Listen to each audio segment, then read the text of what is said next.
জামাই ষষ্ঠীর দিন সকাল সকাল স্নান টান করে আমি বাবা মা তিনজনে বেরিয়ে পড়েছিলাম সেজে গুজে মামা বাড়িতে গেছিলাম। তো এখানে প্রথমে আমরা মিষ্টি আর ফল খেয়েছিলাম যথারীতি। যেহেতু আমার দিদা নেই তাই জামাই ষষ্ঠীর কোনো নিয়ম হয়নি, শুধু আমরা সবাই একসাথে খাওয়া দাওয়া করেছিলাম। আমার দুই মাসিরা মিলে এখানে বিরিয়ানি বানাচ্ছিল। বিরিয়ানিতে আলু বিরিয়ানি হয়েছিল। ওরা আলাদা করে চিকেন চাপটা দেখতেই পেয়েছো, যারা ননভেজ খায় তাদের জন্য বিরিয়ানির সাথে চিকেন চাপ ছিল, আর আমার মতন যারা ভেজ খায় তাদের জন্য ছিল শাহি পনির।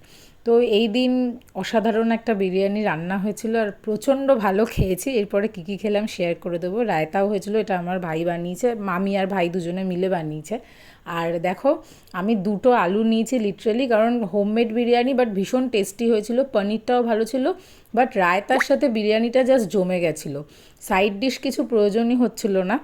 দারুণ টেস্টি হয়েছিল ওভারঅল খাবারটা। আমার হালকা ঝাল লেগেছে। তারপরে খেয়েছিলাম আমের চাটনি আর তার সাথে পাঁপড়।